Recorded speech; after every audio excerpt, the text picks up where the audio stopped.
Hey everybody, in today's video we're going to be checking out some of the parts that I got for the Wadi 100 motorized bike build.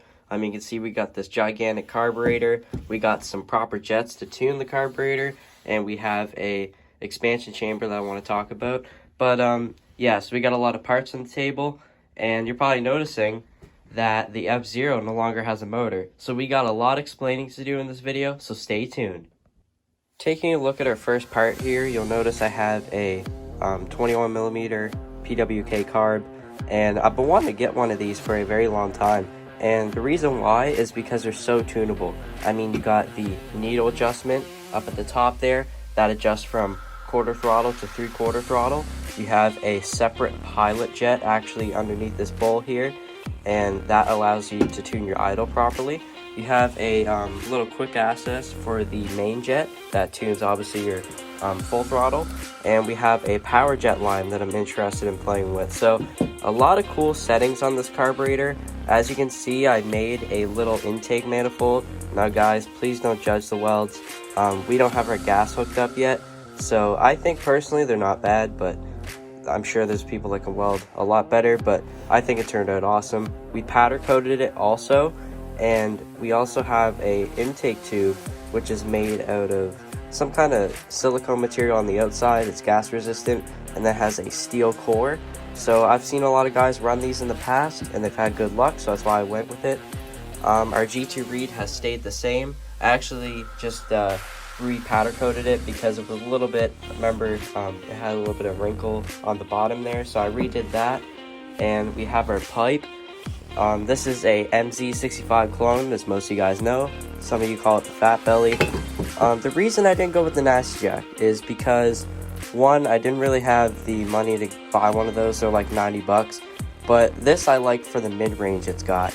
This has a lot more mid-range power than the Deluxe, the Bikeberry Deluxe, or the Nasty Jack, simply because the header length, as you guys can see, is a lot longer on this pipe. So it's going to allow it to get up to that RPM a lot quicker. And a lot of you are going to say that for the Wadi 100 it is a little bit small, but this is just something I'm going to run temporarily, and then if I can afford a bigger pipe, I definitely will go for it. Not too much to really say about the jet kit that I ordered. It was around 25 bucks and it was worth every penny.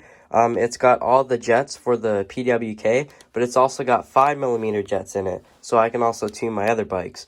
I believe the main jet goes from 100 to 170, so I got a lot of tuning range there. The pilot goes from 32 to 55, so I have a lot of different jets to play with. But yeah, and then like I said, just some different parts here. So yeah, that's kind of the overview on everything. I'm really excited to install it.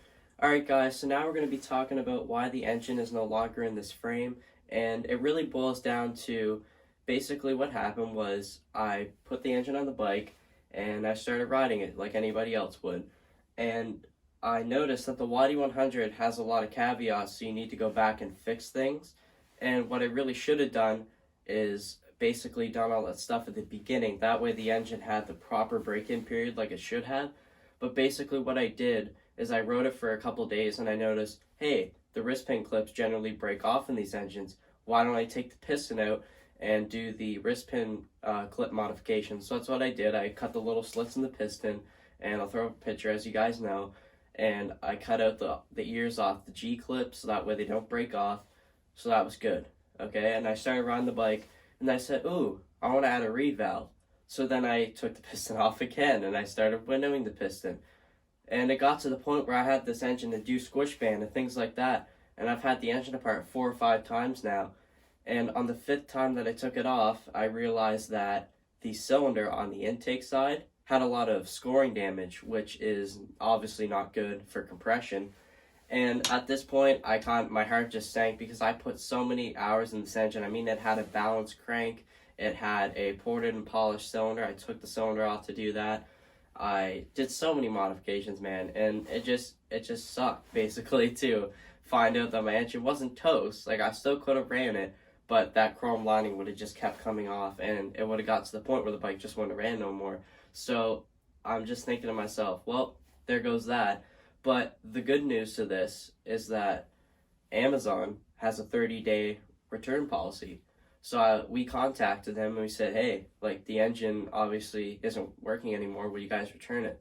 And they're like, yeah. So without further ado, I just took everything with the kit off this bike, the chain tensioner, the clutch, the throttle, you guys name it, and we put it all in the box and we returned it.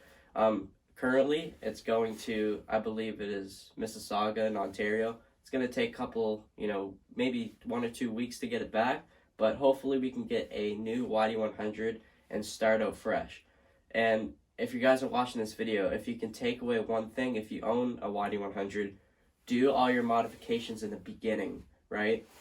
Because you see guys build performance motors and they break in fine. It's not about the actual parts themselves. A lot of guys will say run them stock and then switch to the other parts. But with the amount of tuning and modifications you'll have to do, you'll end up taking it apart more than once or twice. So what I recommend doing is doing your homework from the beginning and putting all your, your bigger carburetors, your high performance exhaust, you name it. Do all that stuff from the beginning and then just, let it ride. Don't take it apart. That's what I've learned. Because on the two-piece option, right, like a two-piece jug that I have behind me, well, to check squish band and do all that stuff, you don't have to take the cylinder off. You can just remove the head, right? So I didn't take that into account when I was doing these modifications, and that's why we had that failure. So I just made this video to get the word out there. That way, if you guys are running into the same situation, you'll know what to do for your YD100. So, yeah. But as far as the bike itself, I have made a few modifications, as you guys know. I added a more comfortable seat because the banana seat, I'm going to be honest, was not very comfortable. I mean, you laid back so far, and I mean, I'm not a tall guy, right? So I'm only about 5'10", 5'11". So I just prefer a normal bicycle seat. That's what I'm used to.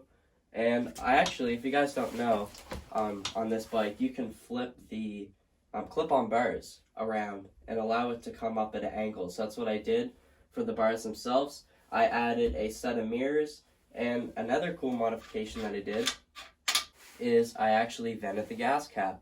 And you guys, I don't know if you're going to be able to see, but I added a little seal in there because the F-Zero is known to have a lot of issues with the gas cap leaking, so that will prevent that from happening. So I've done a few tweaks to the bike. I actually put my little carburetor sticker on there also. I put some tape around here so when I put my fresh engine on, I do not scratch the frame.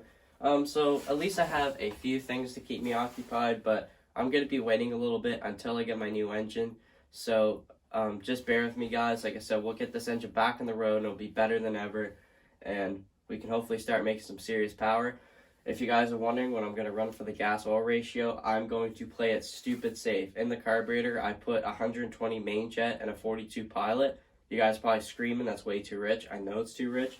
And we're going to run 20-1 just to be really safe. I'm going by the manual. I'm the guy that says 32-1. But on a YD100, they just get a lot hotter. 320, 330 degrees Fahrenheit. So I just recommend running a lot more oil during break-in for the first 3 tanks. On your standard tank, it's a 1.5 liters, so that would equate to, if my math is right, 4.5 liters. And this is a 2.4 liter tank, so you technically only need to do 2 of these for break-in, but I'm going to play it safe. We're just going to do 3. So, yeah, man, this time around, we're just going to do everything right. We're going to take our time. I may record the process of doing the modifications on the engine. I know we'll do an unboxing because I want to do that, obviously. But as far as the engine modifications themselves, I may just do that off camera. Not because I don't want to show you guys. It's just because it's very hard to do porting and get the proper camera angles, right? So we'll see what happens. But that's pretty much all I got for you today. If you enjoyed the video, make sure to give it a like. And I'll see you guys in the next video.